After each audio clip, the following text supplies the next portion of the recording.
మ్యాచ్లో శాంసన్ కాన్ఫిడెంట్గా ఇన్నింగ్స్ను ఓపెన్ చేసిన విధానం చూస్తుంటే ఖచ్చితంగా భారీ ఇన్నింగ్స్ ఆడతాడేమో అనే ఫీలింగ్ కలిగింది.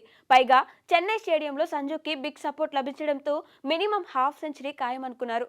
అయితే బాగా ఆడుతున్నప్పుడు జింబాబ్వే బౌలర్ ముజర్బానీ స్లో బంతితో శాంసన్ను బోల్తా కొట్టించి అవుట్ చేశాడు. దీంతో శాంసన్ స్మాల్ కామియోకి ఎండ్ కార్డు పడింది. సంజు క్విక్ ఫైర్ ఇన్నింగ్స్కు టీం మేనేజ్మెంట్ నుంచి ప్రశంసలు లభించాయి. అయితే హెడ్ కోచ్ గౌతమ్ గంభీర్ మాత్రం సంజు ఇన్నింగ్స్పై అసంతృప్తిగా కనిపించాడు. శాంసన్ అవుట్ అయి డగౌట్కు వెళ్లగానే అతనిపై గంభీర్ సీరియస్గా చూశాడు. ఈ సమయంలో శాంసన్ తల వంచుకుంటూ కనిపించాడు. ఈ వీడియో సోషల్ మీడియాలో వైరల్ కావడంతో సంజు ప్లేయింగ్ 11 ఛాన్స్ మరోసారి డైలమాలో పడింది. బహుశా ఈ మ్యాచ్లో శాంసన్ బిగ్ ఇన్నింగ్స్ ఆడతాడని గంభీర్ భావించి ఉండొచ్చు. లేకపోతే మ్యాచ్కు ముందు శాంసన్కు గంభీర్ చెప్పినట్టు శాంసన్ ఆడకపోయి ఉండొచ్చు. కారణం ఏదైనా గంభీర్ సీరియస్ లుక్ శాంసన్ను కొత్త టెన్షన్కు గురిచేసింది. ఆదివారం వెస్టిండీస్తో ఇండియా అత్యంత కీలక మ్యాచ్ ఆడుతుంది. ఇండియా సెమీస్కు చేరాలంటే ఈ మ్యాచ్లో విజయం తప్పనిసరి. ఒక రకంగా ఇండియాకు ఇది unofficial quarter final match. Gambhir serious look చూస్తుంటే శాంసన్ కు ఛాన్స్ ఇస్తాడో లేదో అనే అవమానాలు ఫ్యాన్స్ లో కలుగుతున్నాయి.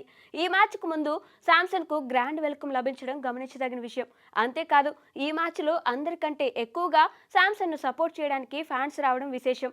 టాస్ పడినప్పుడు శాంసన్ అంటూ స్టేడియం హోరెత్తింది. ఐపీఎల్ 2026 మినీ యాక్షన్ కు ముందు రాజస్థాన్ రాయల్స్ నుంచి శాంసన్ ను Chennai Super Kings franchisee trading ద్వారా తమ జట్టులోకి తీసుకుంది. ఇందుకోసం శాంసన్ కు 18 కోట్ల భారీ ధరకు సిఎస్కే జట్టు ఇచ్చింది. ప్రస్తుతం జరుగుతున్న వరల్డ్ కప్ లో సూపర్ 8 కు ముందు శాంసన్ కు ఒకే మ్యాచ్ లో ఆడే అవకాశం లభించింది.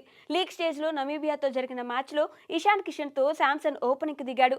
జ్వరం కారణంగా అభిషేక్ ఈ మ్యాచ్ లో ఆడలేదు. ఎన్నో అంచనాల మధ్య బరిలోకి దిగిన శాంసన్ నమీబియాపై 7 బంతుల్లోనే 3 సిక్సర్లతో 22 పరుగులు చేసి దూకుడు మీద కనిపించాడు. అయితే ఆ తర్వాత బంతికే అవుట్ కావడంతో శాంసన్ ఇన్నింగ్స్ ముగిసింది. ఈ మ్యాచ్ తర్వాత శాంసన్ స్థానంలో అభిషేక్ జట్టులోకి వచ్చాడు. దీంతో ఆ తర్వాత టీమిండియా ఆడిన 3 మ్యాచ్ల్లో బెంచ్కే పరిమితమయ్యాడు. తాజాగా సూపర్ 8లో జింబాబ్వేపై అవకాశం దక్కించుకున్న తక్కువ స్కోర్కే అవుట్ అయి జట్టు తనపై పెట్టుకున్న అంచనాలను నిలబెట్టడంలో విఫలమయ్యాడు. మొత్తానికి వరల్డ్ కప్లో శాంసన్ తదుపరి జర్నీ ఎలా ఉంటుందో సస్పెన్స్గా మారింది.